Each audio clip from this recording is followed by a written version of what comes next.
갈라디아서 1장 1절에서 10절입니다. 사람들에게서 난 것도 아니요 사람으로 말미암은 것도 아니요 오직 예수 그리스도와 그를 죽은 자 가운데서 살리신 하나님 아버지로 말미암아 사도된 바울은 함께 있는 모든 형제와 더불어 갈라디아 여러 교회들에게 우리 하나님 아버지와 주 예수 그리스도로부터 은혜와 평강이 있기를 원하노라. 그리스도께서 하나님 곧 우리 아버지의 뜻을 따라 이 악한 세대에서 우리를 건지시려고 우리 죄를 대속하기 위하여 자기 몸을 주셨으니 영광이 그에게 세세토록 있을지어다. 아멘. 그리스도의 은혜로 너희를 부르신 이를 이같이 속히 떠나 다른 복음 따르는 것을 내가 이상하게 여기노라. 다른 복음은 없나니 다만 어떤 사람들이 너희를 교란하여 그리스도의 복음을 변하게 하려 함이라. 그러나 우리나 혹 하늘로부터 온 천사라도 우리가 너희에게 전한 복음 외에 다른 복음을 전하면 저주를 받을지어다. 우리가 전에 말하였거니와 내가 지금 다시 말하노니 만일 누구든지 너희가 받은 것 외에 다른 복음을 전하면 저주를 받을지어다. 이제 내가 사람들에게 좋게 하랴 하나님에게 좋게 하랴 사람들에게 기쁨을 구하랴 내가 지금까지 사람들의 기쁨을 구하였다면 그리스도의 종이 아니니라. 아멘.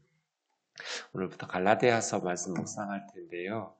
여러분 갈라디아서를 바울이 갈라디아 교회에 보낸 편지 신약성경 네 부분으로 이루어져 있는데요. 사복음서 예수님의 생애 이야기죠. 십자가와 부활의 강조점이 있는 이 복음서를 어떤 문학적 장르에 넣을 수 있을까? 위인전이라고 하기도 그렇고 설교집이라고 하기도 그렇고 기행문이라고 하기도 그렇고 논쟁문이라고 하기도 그런 이런 요소들이 다 포함된 문학 형태거든요. 그래서 뭐 소설이나 기행문이나 편지나 아니면 시나 설교집이나 논문이나 뭐 이렇게 어느 한 문학적 장르에 넣을 수가 없어서 그냥 우리는 복음서 이렇게 부릅니다. 독특한 하나의 문학적 장르로 취급해서 신약성경의 첫 번째로 나오는 건 복음서이고요. 두 번째로 나오는 사도행전은 역사서입니다. 초대교회의 역사라고 말할 수 있겠죠. 그 다음 신약성경에 가장 많이 나오는 내용이 서신서, 편지들입니다. 마지막 네 번째가 요한계시록, 이건 예언서, 이렇게 복음서, 역사서, 서신서, 예언서 이렇게 네 부류로 나누는데 세 번째 서신서를 크게 다시 두 부분으로 나눕니다. 바울이 쓴 편지가 13개입니다. 숫자가 많죠. 그래서 바울 서신, 그리고 바울이 쓰지 않은 야고보나 베드로나 요한이나 뭐 이렇게 유다나 바울이 쓰지 않은 서신서, 히브리서에서부터 일반 서신 이렇게 부릅니다. 바울이 쓰지 않았다라는 면에서 비바울 서신 이렇게 부를 법도 한데 일반 서신 혹은 공동 서신, 공통 서신 이렇게 부릅니다. 어느 특정한 교회라기보다는 모든 교회에 함께 회람하면서 읽을 수 있도록 쓰여진 공통점을 이렇게 이야기하면서 근데 사실은 바울이 쓰지 않았다 그렇게 보면 되겠습니다. 그래서 바울 서신과 일반 서신 이렇게 서신서를 나누는데 바울 서신은 말씀드린 것처럼 13개가 있기 때문에 바울 1서, 2서, 10서, 13서 이런 식으로 하면 어디다가 보낸 편지지? 이게 좀 어려워져요. 그걸 다시 13개를 외워야 되니까. 그래서 바울이 쓴 편지는 편지를 받은 교회나 성도 이름이 성경 이름이 된 거예요. 갈라디아 교회가 받았으니까 갈라디아서라고 성경 이름 붙인 거예요. 로마 교회가 받았으면 로마서겠죠. 편지를 2번 보냈는데 먼저 보낸 게 있으면 고린도 전서, 나중에 보낸 편지는 고린도 후서 이렇게 보낸 거죠. 그리고 바울이 쓰지 않은 일반 서신의 성경 이름은 편지를 쓰신 분의 이름을 따라서 성경 이름을 지은 거예요. 베드로가 썼기 때문에 베드로 전서, 나중에 쓴 건 베드로후서. 요한은 3개를 썼어요. 그래서 요한 1서, 요한 2서, 요한 3서. 이런 식으로 바울 서신은 편지를 받은 교회나 개인, 사람의 이름이 성경 이름. 일반 서신은 편지를 쓴 사람의 이름이 성경 이름. 이렇게 두 부분으로 나누어서 서신서를 분류한다면 갈라디아서 바울 서신인데 바울이 갈라디아 지역에 쓴 편지. 이번 주일에 지도 같은 것들을 지금 새벽에 보기는 어려워서요. 자세한 이야기들을 나누겠어요. 그런데 여러분, 편지니까 왜 제가 장르를 말하냐면 문학적 장르에 따라서 쓰여진 성경이니까 그 문학적 장르에 따라서 해석을 해야 바르게 해석할 수가 있거든요. 이게 편지라면 서신서의 문학적 형식을 따를 거잖아요. 그래야 제대로 본문을 해석할 수 있고 본문을 바르게 해석해야 바르게 우리 삶과 신앙에 적용하면서 실천할 수 있잖아요. 그런 의미에서 갈라디아서가 편지인데 당시 로마 제국의 편지 형식을 따르죠.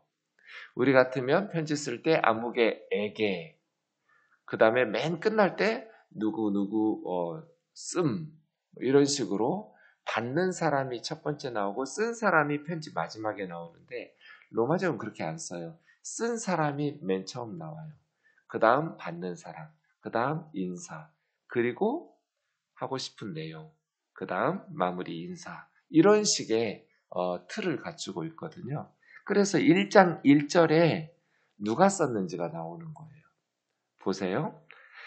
사람들에게서 난 것도 아니요 사람으로 말미암은 것도 아니요 오직 예수 그리스도와 그를 죽은 자 가운데서 살리신 하나님 아버지로 말미암아 사도된 바울은, 길게 이야기했지만 이게 편지를 쓴 발신자죠. 누구예요? 바울은. 이렇게만 쓰면 되잖아요. 그죠? 누가 썼어요? 바울이. 그 다음 편지 받는 사람들 나오겠죠? 그 2절이겠죠. 함께 있는 모든 형제와 더불어 갈라디아 여러 교회들에게. 이게 편지의 수신자들이에요. 갈라디아 교회들에게죠. 그 다음 인사가 나오는데 서신서에는 독특하게 이 부분이 이제 로마 제국의 다른 편지들과 다른 부분이겠죠. 3절이 우리 하나님 아버지와 주 예수 그리스도로부터 은혜와 평강이 너희에게 있기를 원하노라. 이게 인사인데 그 인사에 뭐가 들어가요? 복음적, 기독교적 내용이 들어가는 거죠. 그 축복과 인사에. 그러면서 4절, 5절도 독특한 부분이겠죠. 로마 제국 시대에 다른 사람들은 쓰지 않는. 그리스도께서 하나님 곧 우리 아버지 뜻을 따라 약한 세대에서 우리를 건지시려고 우리 죄를 대속하기 위해 자기 몸을 주셨으니 영광이 그에게 세세토록 있을지어다 아멘 하는 이 찬송, 성령 말이에요. 네, 하나님께 찬송하는, 영광을 돌리는 이런 부분들은 독특하게 크리스찬들이니까 이런 내용이 담겨졌겠죠. 그리고 나서 6절부터는 본격적인 본론이 시작되겠죠. 자, 그럼 다시 1절 보세요. 바울은 이렇게 썼는데 길게 무슨 수식어가 붙어 있죠. 누가 썼는가? 바울이 썼어요. 그런데 그 수식어 내용을 가만히 보면 사도된 바울은 이에요. 그러니까 자신이 사도라는 것을 이야기하는 사도 바울 이렇게 했는데 다시 보세요. 사도라는 것을 굉장히 강조하고 있어요. 근데 뭘 강조하냐면 자신이 사도가 된 것이 사람들이나 어떤 단체, 교회나 총회나 선교단체나 어떤 베드로나 야고보나 요한 같은 위대한 한 사람의 임명에 의해서 사도직을 받은 게 아니라 하나님과 예수 그리스도로부터 사도직을 임명받았다라는 것을 강조하고 있어요. 사람들에게서 난 것도 아니요. 그러니까 예루살렘 사도회의나 어떤 예루살렘 교회나 이런 사람들로 내가 사도가 된 거 아니라는 거죠. 그 다음 사람으로 말미암은 것도 아니요. 베드로나 요한이나 야고보나 바나바나 그런 초대교회의 위대한 사람, 어떤 개인에 의해서 사도직을 임명받은 게 아니라는 거예요. 그래서 아니다, 아니다. 사람들로부터 사도된 거 아니다. 어떤 위대한 사람으로부터 임명받은 거 아니다. 지금 계속 자신의 사도직의 신적 기원, 자신의 사도직은 하나님으로부터 기원한 것이다라는 것을 강조하고 있는 거예요. 그럼 오직 예수 그리스도와 그를 죽은 자 가운데서 살리신 하나님 아버지로 말미암아 사도된 바울. 이런 식으로 쓴 편지가 있나? 없어요. 바울 서신 13개를 비교해 보면 여러분 1장 1절들을 계속 쭉 늘어놓고 비교하고 저 같은 사람은 그런 거 하는 거거든요. 바울 서신을 어떻게 자기를 소개하는가? 발신자. 1장 1절에 다 나왔을 거잖아요. 13개를 쫙 늘어놓고 비교해요. 그럼 다른 성경에서도 이렇게 갈라디아서처럼 자신의 사도직의 신적 기원을 강조한 편지가 있는가? 없어요. 많은 편지들에게 자기가 사도라는 말을 쓰지도 않는 편지들도 많아요. 왜 이럴까요? 왜 이렇게 시작하는 자기를 소개하는 발신자의 수식어가 다를까요? 빌립보 교회 같이 바울의 사도직에 대해서 문제제기가 없던 교회는 그냥 사도라는 단어도 안 써요. 쓸 필요가 없으니까요. 당연히 바울이 주님으로부터 보내심을 받은 자, 사도, 주님의 종이라는 주님께서 선교사로 이방인의 사도로 보내셔서 우리에게 와서 복음을 전해서 교회를 세우고 선교의 열매를 통해서 우리가 예수님 믿게 되었다라는 것을 의심하지 않은 교회들이니까요. 그런데 이렇게 갈라디아서에 썼다라는 것은 무슨 뜻이에요? 갈라디아 교회에는 바울의 사도직의 의문을 제기하는 성도들이 있었다는 거잖아요. 바울에 대해서 어떤 의심, 의구심. 그러면 어떻게 돼요? 바울만 무시되는 것이 아니라 바울이 전했던 복음도 무시되겠죠. 바울이 자신을 드러내려고 이렇게 자신의 사도직에 신적 기원을 강조하면서 편지를 쓰는 것이 아니에요. 자기 명예를 지키려는 것이 아니라 자신의 사도직에 의문이 제기되면 자신이 전했던 복음이 의문이 제기되기 때문이에요. 그래서 1절에서 바울이 보내심을 받은 자, 사도된 것은 예수 그리스도와 그를 죽은 자 가운데서 부활하여 살리신 하나님 아버지로부터 임명받은 사도라는 거예요. 다메섹 도상에서 사도로서의 부르심을 받았잖아요. 내가 너를 이방인의 사도로. 그러니 무슨 예루살렘 사도회의에서 혹은 예루살렘에 있는 위대한 어떤 총회장 역할을 하거나 담임 목사 역할을 하는 그러한 베드로 같은 사람한테 임명받은 게 아니에요, 바울은. 그 다음 함께 있는 모든 형제와 더불어 바울은 언제나 선교의 팀 사역을 하잖아요. 바울의 선교 일행들이겠죠. 갈라디아 여러 교회들에게, 갈라디아 지역에는 여러 가정교회들이 있었죠. 교회가 하나만 있었던 거 아니에요? 그래서 교회들에게 우리 하나님 아버지와 주 예수 그리스도로부터 은혜와 평강이 있기를 원하노라. 서울 25개 자치구 중에 제일 좋은 구가 은평구. 은혜와 평강. 네, 하나님의 자격 없는 자들에게 주어지는 넘치는 선물. 은혜네요, 은혜. 저와 여러분의 삶에 가장 필요하고 가장 좋고 가장 중요한 것이 은혜예요. 은혜. 하나님의 선물, 하나님의 임재로부터 주어지는 하나님의 은혜가 없이는 우리의 삶은 망가지니까요. 여러분 최고의 저주는 은혜 없는 신앙생활 하라는 거예요. 설교를 들어도 찬송을 해도 예배를 드려도 은혜가 없으면 죽을 맛이죠. 은혜 없는 목회해라. 이거보다 더 큰 저주가 어디가 있어요. 반대로 우리에게 가장 좋은 선물이 뭐예요? 은혜로운 신앙생활 하세요. 은혜로운 목회하세요. 은혜가 임하면 세상살이가 아무리 힘들고 목회가 아무리 힘들어도 기쁨이 넘쳐요.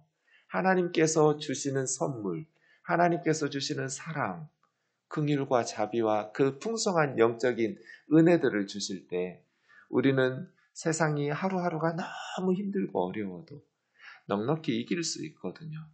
그러나 아무리 남들이 부러워하는 것들을 다 누리면서 살아도 하나님의 은혜가 없으면 하루하루는 정말 지옥 같을 거예요. 너무 힘들 거예요.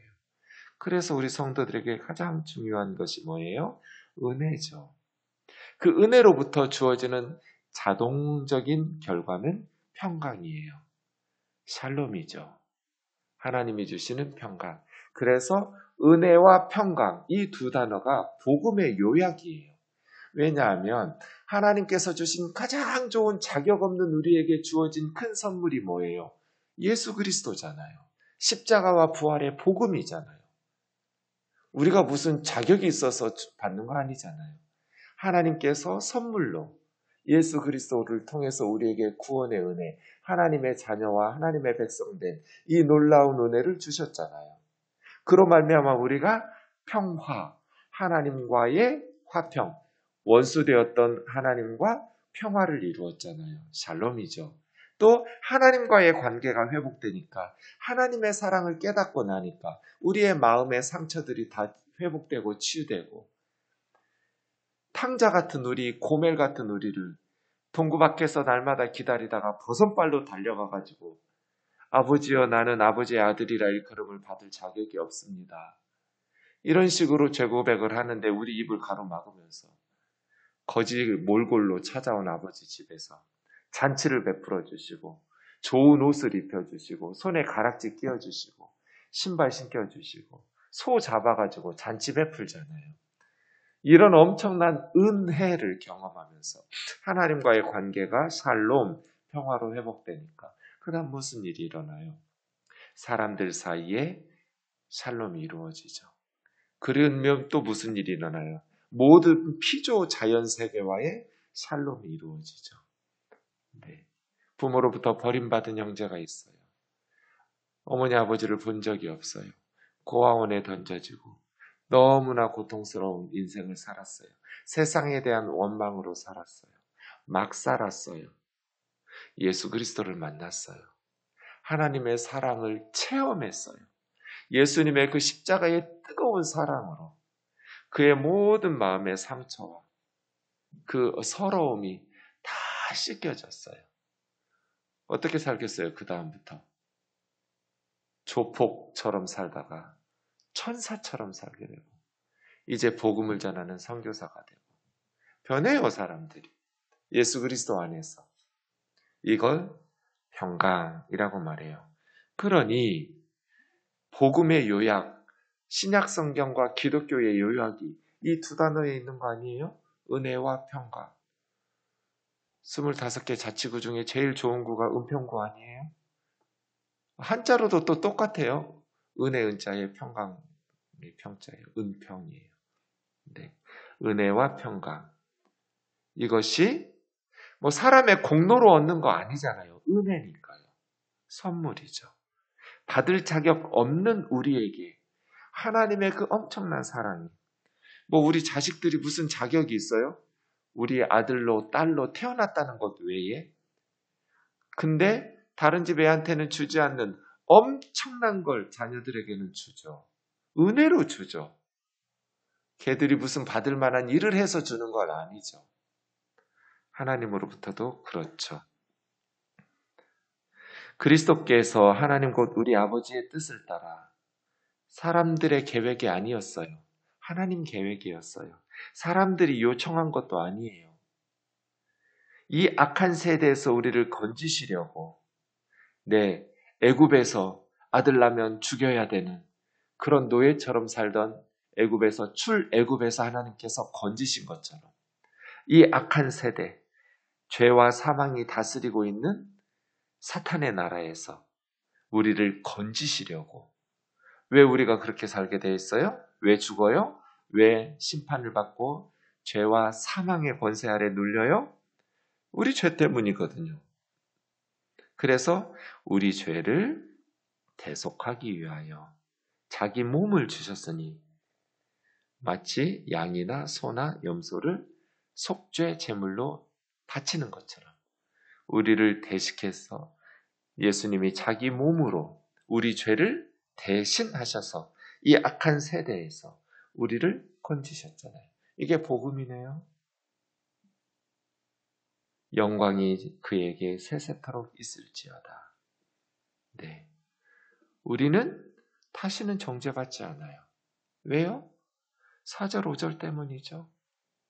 주님께서 우리 죄를 대속하셨기 때문에. 대신 속하다.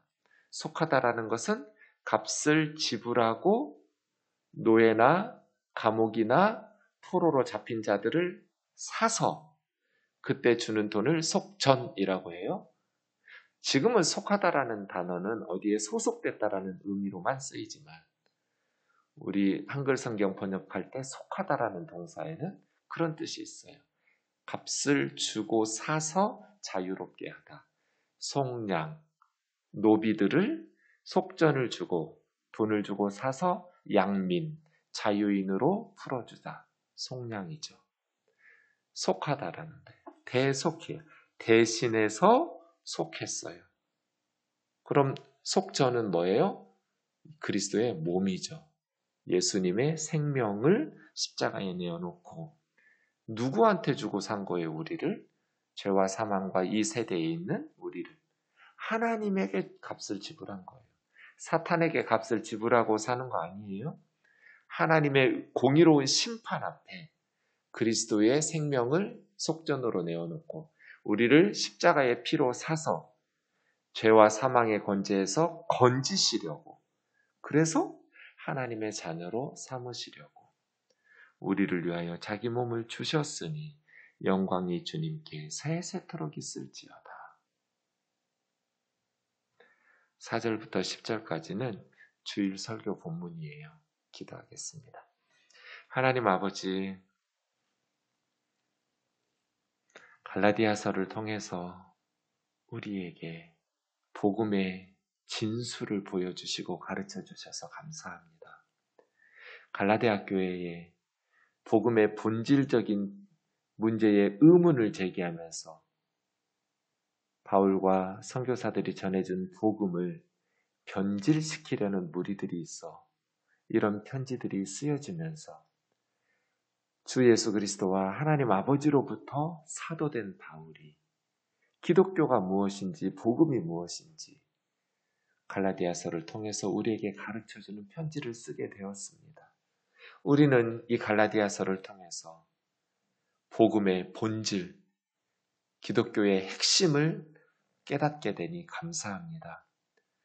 우리 우면동 교회가 이 성경적 복음을 조금도 변질시키지 않고 그대로 자녀들에게 계승시켜 가르치게 하옵소서. 왜냐하면 복음은 조금이라도 변형되면 더 이상 복음이 아니기 때문입니다. 아무짝에 쓸모없는 복음이 되어버리고 가짜 복음이 되어버립니다.